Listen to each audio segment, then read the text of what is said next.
Welcome back to Soda City Jams. We're here today with Mac Eason. Welcome. Thank you. Mac and I went to high school together, so we've known each other for a while. And I ran into him at New Brooklyn Tavern a couple weeks ago and found out he moved to Nashville, but he's in town for Christmas, so we invited him to be on. So thank you for being here. No, definitely. So I guess to start, just tell me a little bit about your start with music, like how long you've been playing guitar. I guess, I don't know, I kind of picked up an acoustic sometime at the end of high school, and then I played for a little bit. I basically probably was still as good as I got then at acoustic, and then Alex just kind of like had me start playing bass. He was kind of like, you'll figure it out, and then I don't know, I guess like I started listening to music that was like cool on bass, and I kind of started playing bass that way, and that's really all I've played like since then. Yeah, and then in college, one of my buddies like started a band like playing country music, and I was kind of at the point where I was like, well, I just kind of want to play, because I thought I was running out of time because I didn't think I was actually gonna end up doing music. So I just played with him, and then started like playing with other people, and then word of mouth like starts getting around. The next thing you know, I was basically playing full time before I graduated, and so like I'm still like trying to catch up to like everything that's happened almost, because it has happened fast, but I guess that's kind of how it's like started, at least at this point. Yeah, that's really cool. So it kind of just swept you off your feet. Yeah, sort of. I feel like I didn't have a choice. Okay. Yeah. Well, so where'd you go to college? I went to Clemson. Clemson. Okay, so before you graduated from Clemson, you were playing full time. Yeah, pretty much. Okay. What did you major in there? Math.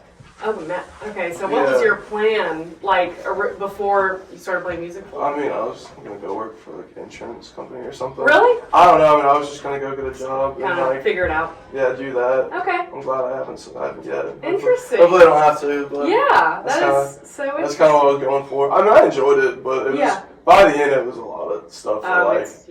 Like everyone says, like, why do we have to know this? I mean, I was even just kind of like, yo, like this shit. It's like grad school stuff. Like, why am I doing this? Yeah. But I don't know. I enjoyed it. I enjoyed Clemson for sure. Yeah.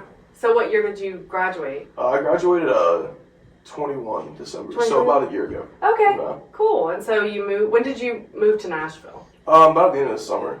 Of this year? Yeah. Okay. Because I went up for the first time about this time last year. Because I already had some friends that lived up there that I was playing with already. Okay. So I kind of did a lot of back and forth through the summer, and then I finally like got a place and did everything. And, like, moving there is the hardest part. Yeah. I feel like just like getting like in once you're there and playing with people like isn't as hard as just like the initial move there. Yeah, I can see that because that's a big move, and it's I mean, it's Nashville. You know. Yeah, it's weird living in a city. Sometimes I forget. Yeah. Because it can feel like a small town just because I guess like the musical community. Right, and you already knew people. But then again, it takes like me an hour to get like 10 miles down the road with traffic sometimes. Yeah. So I'm still getting used to that. I gotcha.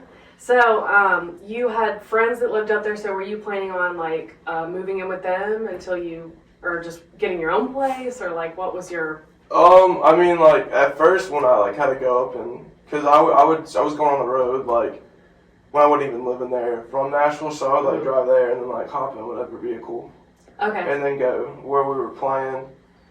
So I definitely, like, couch surfed for a little bit, which is, like, I don't know, kind of the thing, like, if people like believe in somewhere, like they're just like good enough, they're like, yeah, you can just go until you find a place, and and then I found a place and got it going. So you were just kind of going with the flow. I was Wow. I was like I don't know, I feel like I was living in like creative mode. Yeah. Sense, bro. No, I didn't even know what I was doing, but I was doing it. Yeah, that sounds nerve-wracking. Like, I have so much anxiety. I just am so, I don't know, I'm kind of a homebody, so that's just very, like, admirable that you could kind of get out of your comfort zone. Or maybe it wasn't out of your comfort zone, but I guess when I think of it, it's like, that'd be out of my comfort zone, but it's like you just did the thing, and like you said, it was happening so fast. Yeah. So there's definitely times where, like, I don't know, I'm definitely like I'm a sleep in my own bed type person too. Yeah. And so like that definitely got to me, but you were I don't know, I was enjoying what I was doing. So you were with friends, you were busy. Yeah. That's cool. It didn't really matter.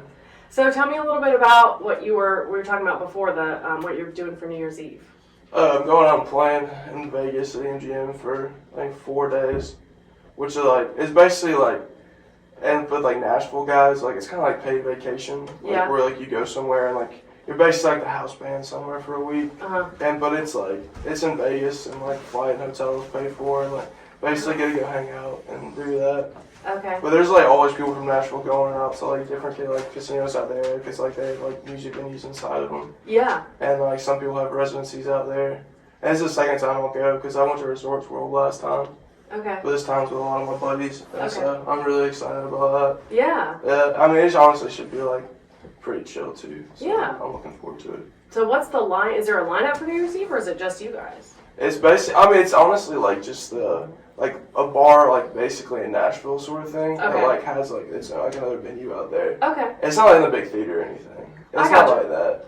Okay. But it's basically like it's just like a smaller venue inside a casino. Okay, so it'll be just you guys are the bands. You guys. Yeah, I mean, I think it's primarily just cover songs. Okay. So, but I mean, I don't really care. It's yeah. It's like 3 45-minute sets, and okay. I can do what I want. Okay. Outside of that. Yeah, that'll be fun. Hang out in Vegas, and you said you've been once before. Yeah, I went back in October and did basically the same thing. Okay, cool. So it's a lot better than just like staying in town. Yeah. Not doing anything. So do you guys have a set list?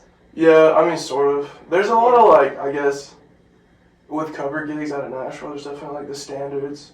Then like the newer song that someone might want to play, so like right. You kind of already have an idea of like most of them already. What are some of the standards? Obviously you have like the Friends in Low Places and like those type of songs.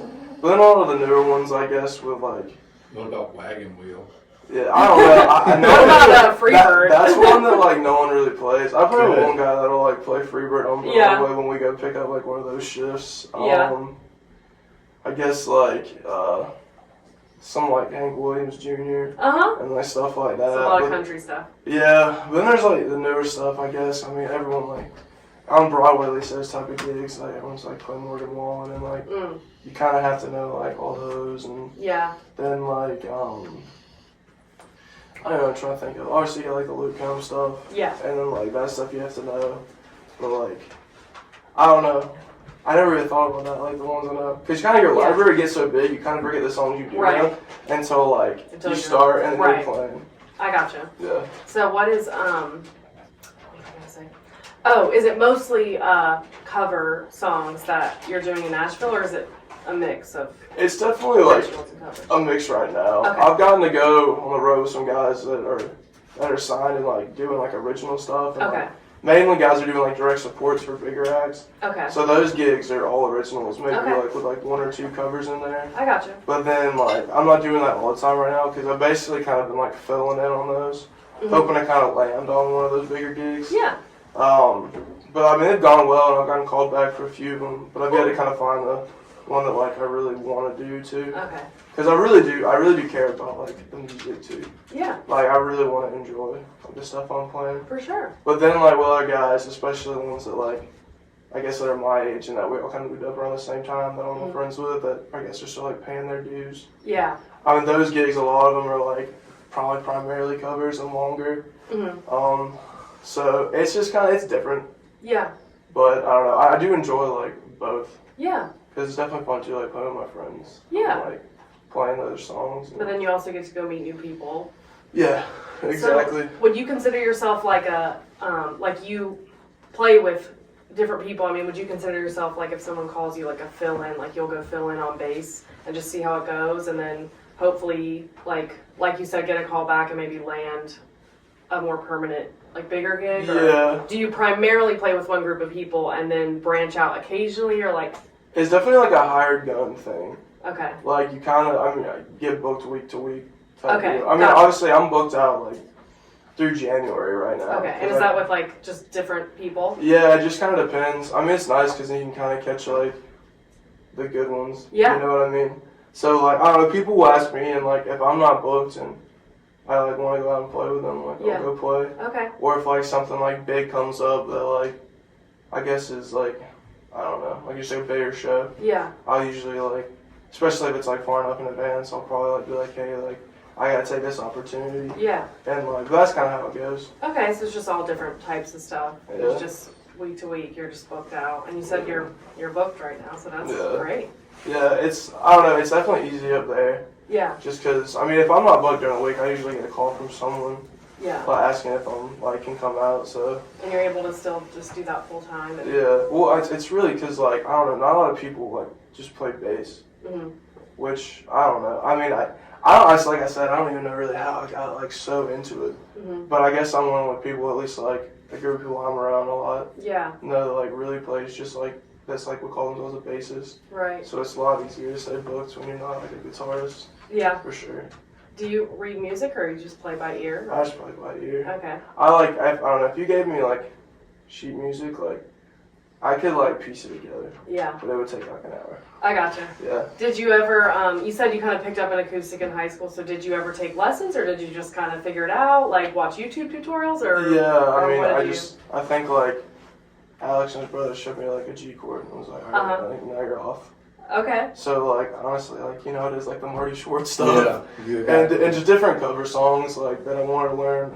When I was in high school, I really liked Vance Joy. And like he did a lot of cool like acoustic, guitar songs. Yeah. So I just learned like a few of those and I was like, oh, this is cool. Yeah. If you learn two Vance Joy songs, you've learned half of pop music chord structure. Yeah, exactly. So that's cool. Yeah. That's awesome. Yeah, so just kind of dove right in and figured it out. Yeah. The thing you said about bass that was fascinating was when I first started playing in this town, a lot of guys said, if you play bass, you'll get more gigs. But I wanted to be a guitar player because I had the singer-songwriter thing, But they were like, you get more. I'd be like, why? And they're like, because most guitar players in this, or he said most bass players in this town are secretly guitar players. They're waiting to flip at the, at any point and be that and play lead guitar. It's hard to find somebody that just wants to play bass or this or that. So, that always stuck with me. Yeah, it basically happened where, like, Alex was kind of playing some music, and, like, we thought we might get some shows back in the day. So I just started playing bass. Yeah. And then he was like, yeah, but, like, if you're playing bass, like, you have to sing harmony. Like, you don't have a choice. So then I just learned how to sing harmony, too. And, like, I guess, like, background vocals, too, are, like, really helpful in getting gigs. Because, even if someone's, like, a little bit better than you, they're going to take the guy that can sing. Yeah. Every day of the week. Well, it's like a drummer that can sing. It's like instantly appealing to me. Yeah, I love when drummers can sing. Yeah. I've only played with like probably two that can do it too. Yeah. So that's as even you like the Romantics or like Levon Helms or Ringo, Yeah. A certain level of people that do that, Yeah. Last time I was out in Vegas, I played with this drummer, and they were all a little bit older than me, but he could sing and play, and like it was the first time I ever played with a drummer that could sing and play. Yeah. Because I guess a lot of the drummers my age too, like. I don't think any drummers ever try to like sing. Yeah. Well, it depends on what kind of music you're listening to. Yeah. Alex is a guy we went to high school with. Yeah. You guys played in a band in high school, didn't you? We sort of did. I don't know. We couldn't really find people that were like, I guess, committed enough. I got you. Or like not even committed enough, just like available. Yeah. Didn't you play? Which is really hard to do. Yeah. Like in Nashville, it's like, I had a show this weekend, like, who can play? And then we're like, I'll come play. Yeah. But, like, here... There's a bigger pool of people, I guess, too. Yeah, we were just talking about earlier, and there's a big denser city, and gigs. It's just, there's just so many gigs. Huge music community. You're already hanging out with musicians. Yeah. So. But then it also makes it a little more cutthroat, too, so there's disadvantages and advantages to it, Well, like, you get to the point, too, where... and I guess, like, being home for Christmas, everyone, like, asks me about stuff. Yeah. One thing I've, like, found myself saying is, like, being good enough in Nashville is, like, kind of the easiest part. Yeah. Like, if you're there, like, you probably are good enough. Yeah. And so, like, from then on, like, from that point on, it's about knowing people and being a good hang and just people. Well, and it comes down to those fundamentals. I always say make a good musician no matter what, especially when you're networking. It's like, just be nice. Approachable. Be approachable. Introduce yourself. Yeah. Be a cool person. I mean, if you have talent, you're 100% right. Like, that's already shown through. So, people are going to want to hang out with you more if you just do the bare minimum of being cool when you meet people, I was at a Red Bull one night, that's kind of the place in Nashville where a lot of local musicians will go. Yeah. Because the only place that doesn't have live music. Yeah. And we all get to the point where we're kind of just tired. Yeah, you just want to break. We're tired of hearing it.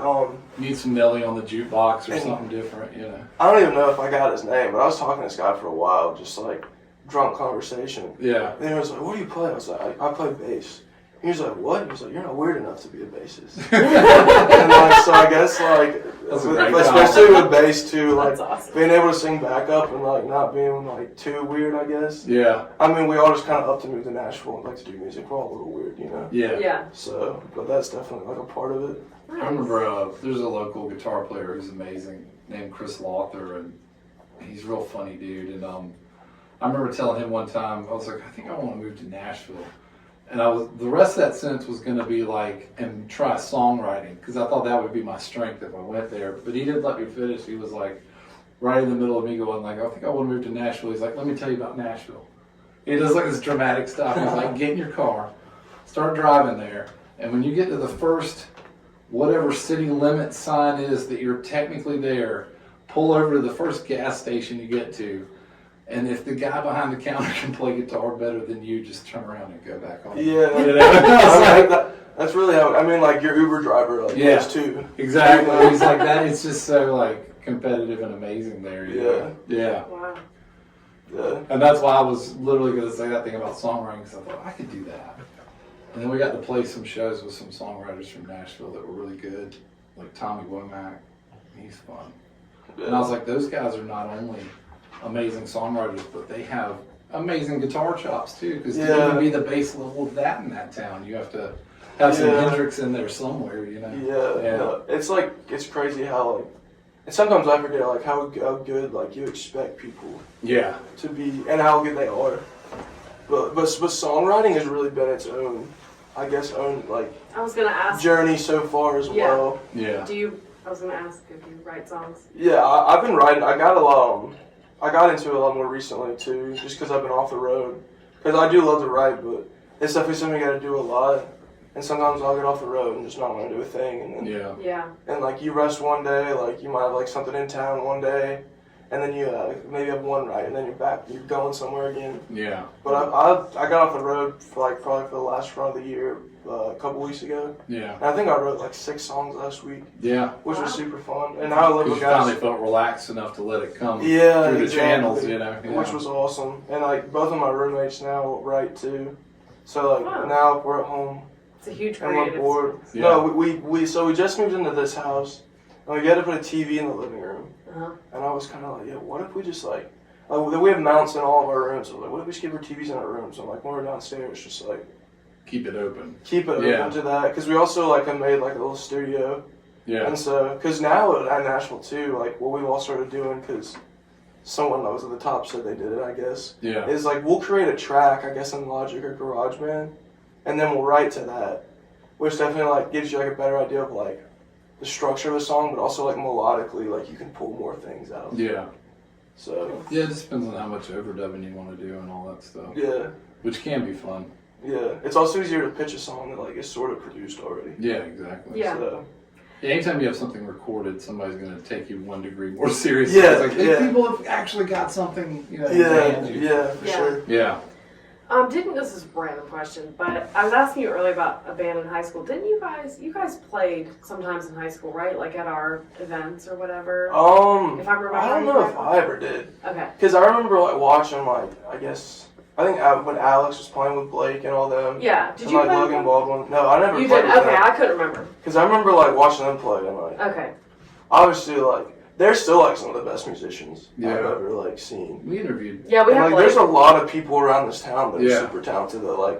Yeah, it's really crazy. That could do it anywhere. Yeah, exactly. And like I was like I never really got to like be a part of anything then, and so I just kind of like was like, oh well, like I'm just gonna get this math degree and like go do that. But then like I finally got to like start gigging, and then it kind of just like became a regular thing. It's so awesome too. It's really cool that you started doing music full time before you graduated, and you still graduated. And in the sense that it was hard. You still decided to just go through with it, and now you have the degree, which is nice. It's nice to just have it, just to fall back on. Like you finished college, and like that's a big deal because it's You're hard. You're like a pro athlete that didn't leave. It's hard. I mean, on a much smaller scale.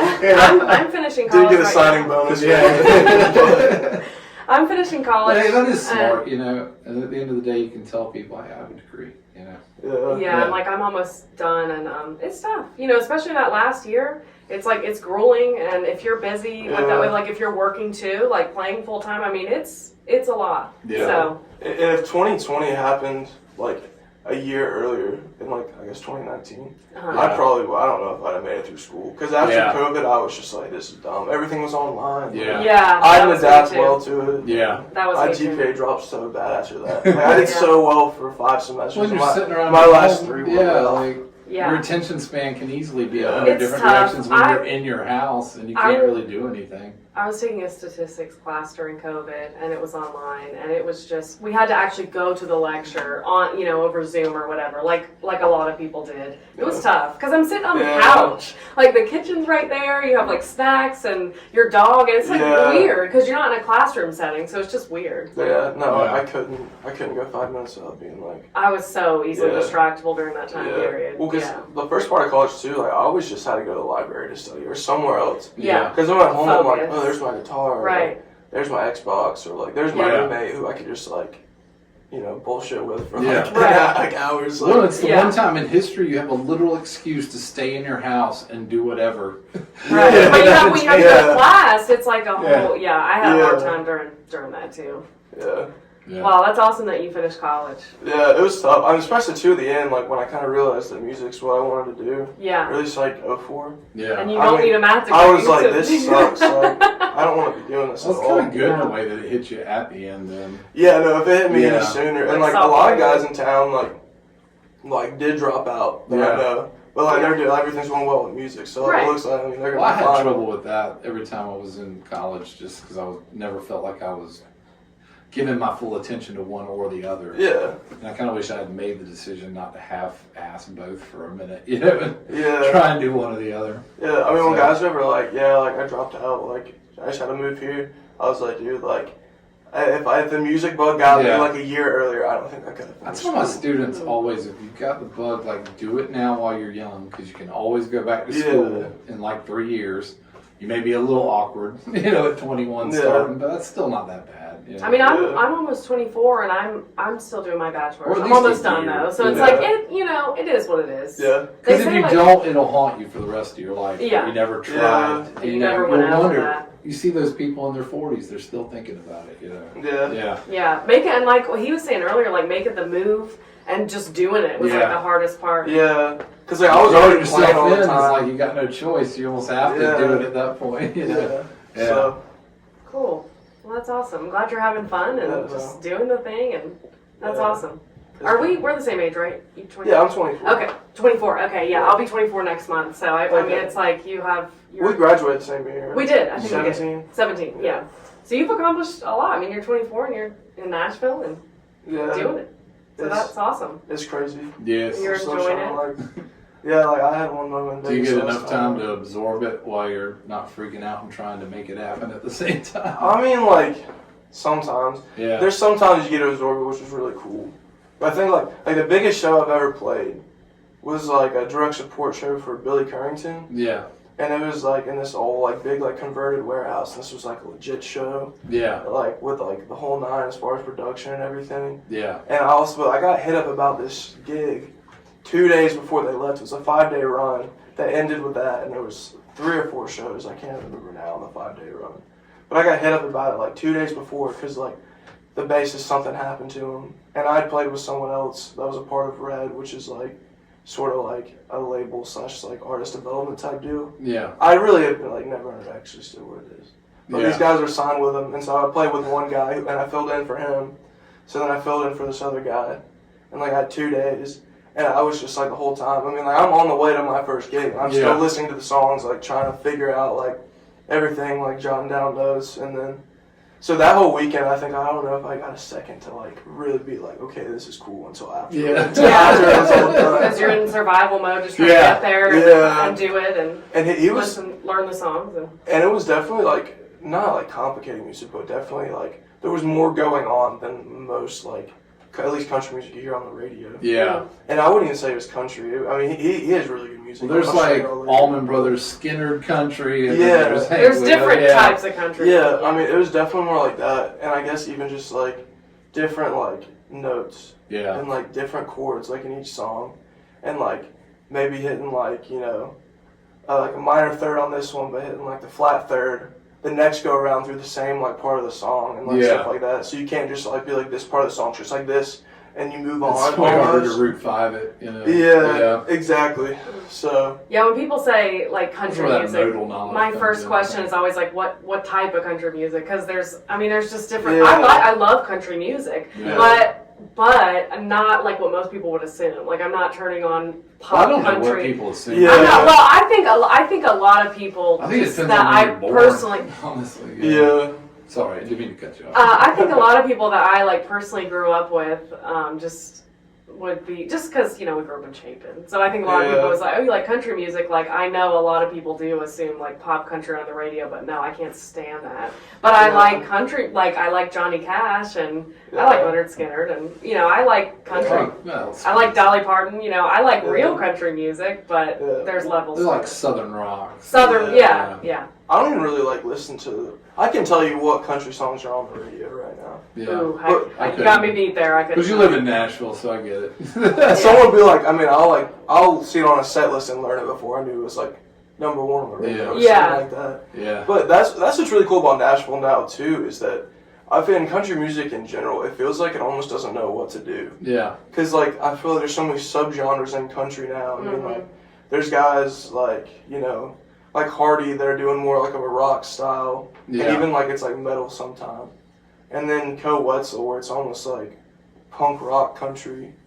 Punk rock country. Even Hank Williams III would be like punk rock country. I mean, like, because he does a Pantera style cover band. Yeah. And I'm like open to like certain. I mean, like Casey Musgraves is a good example of someone I really like. Oh, yeah. She was on country. Like she's fantastic. So every once in a while, there's a country artist that is new. That if you're good, you're good. It's not that I hate new music. It's just that I don't like this pop radio country that's so formulated. Yeah, there's a difference between radio and there's always been real country. And I mean, but like I say, if you're good, you're good. There are a lot of times is an emerging talent. It's like, oh wow, that's really good, and it actually doesn't sound like what you hear on the radio. They have their own unique style. Where I draw the line is at like Florida Georgia line, with like fake country accent. If you're not even country, those guys are probably from the country. But like their accents are overdone. I have beef with some rap and country mixes. Oh God, but, I can't.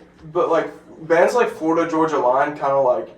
Well, one, they're lyrically and melodically, like their songs were amazing. Well, I mean, they're very well produced. I would never say that anything against their production. The production in country music now is insane. Like, it's also kind of this weird thing of like walking that like the song like Holy that was so big. Oh, God. It's like you're kind of I didn't really like that one. Using like a sexual metaphor and getting over with like the Christian bass and stuff. It's just a little weird. Yeah, no, I agree on songs. And then I'm teaching that to a 12-year-old, and that's just awkward. Yeah, he'll have students that don't want to learn country songs or whatever. And and whatever they want to learn, he'll do it. Because I remember when that song came out, like there was that other Justin Bieber song they all wanted to learn.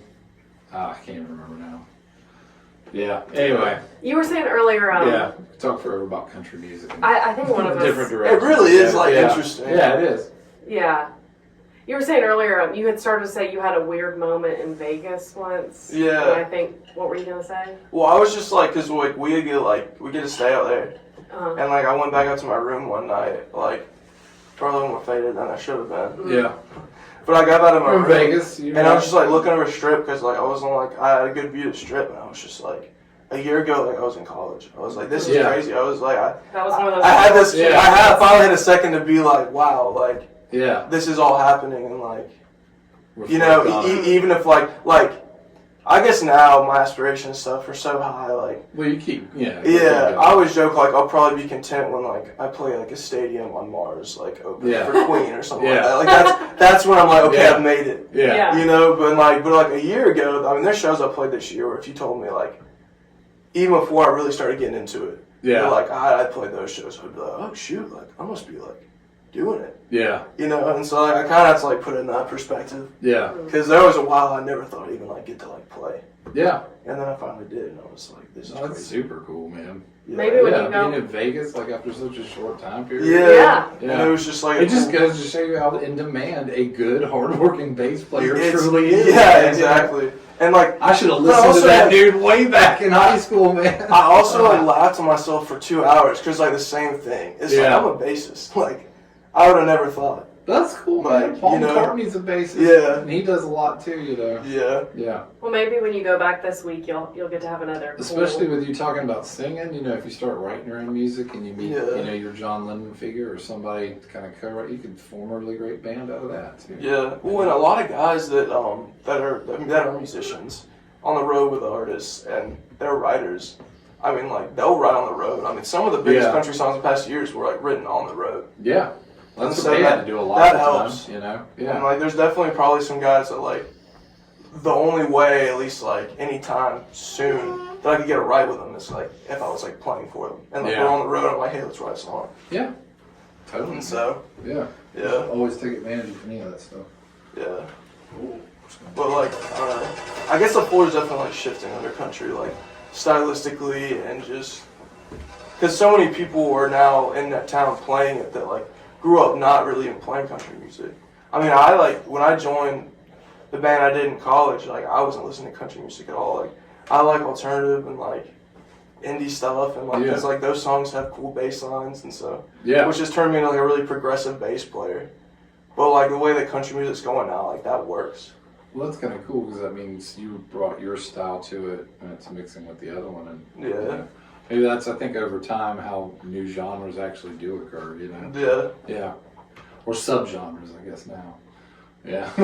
Yeah, no, because that's my favorite thing is when someone will come up to me after a show and be like, yo, like, I really like your style. Yeah. I love when people say that. Yeah. Obviously, it's not all the time, but like, you'll get someone at a show that's like, yo, like, I play bass, like, I really enjoy watching you play. Yeah. And that's cool. That's like my favorite thing to hear. Yeah. So. That's awesome. I always like it being recognized. Yeah. Yeah. Well, because sometimes I'm always afraid to like, because like sometimes I am doing too much. Yeah. Because like, I love like those like Kings of Leon, like Arctic Monkey type bass lines. Yeah. That are like really melodic and like sort of running around. Yeah. And so sometimes I won't do too much. But like for shows that are like big, I'll definitely like hone in and like try to like know exactly what I'm doing. Yeah. But like, I'll dance around if you let me. Yeah. On bass. So some probably more professional people will probably tell you what to do. Yeah. If they catch you going too far. Yeah, exactly. In between a song or something. Yeah. Well, definitely, like, if I'm feeling it for someone for the first time, I'm like, hey, like, how much do you want? Yeah. Like, it's nice to have in like certain parts of the songs Yeah. too, like I heard this on the record, like, do you want that, or like, do you want less than that, or even like more than that? Like, Yeah. Because on bass is, I guess like the only bit of advice I've ever gotten on bass was from a girl who played for a guy who I was playing for. She played for him prior, but now she does stuff with like CMG and like she plays on like ACM Ward House Band. Yeah. And like the only advice I've ever really gotten on bass is like just think about the space. Yeah. You know, like you just gotta like, you know, fill it when it needs to be filled and like kind of lay back when like it is already filled. Yeah. I guess. I mean that's the biggest thing. Well, I think it's hard. It was hard for me to think coming from the guitar and teaching myself bass. It's like, oh, you really are a part of the percussion. You're like melodic percussion. So you know you got to think of it like that. Yeah. Yeah. Which I always find fun. Like I love playing the bass, but I always want to be like stoner metal or John Paul Jones when I'm doing it. Yeah. Yeah. Well, thank you so much for being here today. Well, thank you all. Yes. Congratulations. Yes. On just like being so successful. Yeah, no, I appreciate awesome. it. We'll see. We'll see what happens. So you go back tomorrow, like you said, and go back tomorrow, and then I hope Vegas is fun. For New Year's Eve. It's gonna be more of like a vacation probably. Yeah. And I'm going with some of my good buddies, but then, like we come back and then I mean it all starts over again. Yeah. New Year. Yeah. I'm excited though. I think like this year, especially for all my friends too, like it's gonna be a good year. Like it was probably a really good year for like some people out of us. So yeah, I'm excited. I love anything that sounds positive like that. Yeah, that's awesome. Hope maybe you'll have another. Definitely check in with some of those songs you've been writing. I'm always like, I love hearing music. Yeah, no, I'll show you some stuff after this. For sure, yeah. Maybe you'll get to have another cool absorption moment when you're in Vegas this time. Yeah. Maybe you'll get to look out over the strip and have another another moment. Yeah, hopefully. We'll see. Cool. Awesome. Thank y'all for having me. Yeah, we'll definitely we'll keep up with you, and I would say that normally we're like, oh, we'll advertise your gigs in town, but you're off, so that's awesome. This guy in Nashville at. That's right. So what's the place you said you're playing in Vegas again? It's just at MGM. Okay, cool. So, awesome. Well, thanks for jamming with us. Yeah, thank you. Mac Eason. Jam.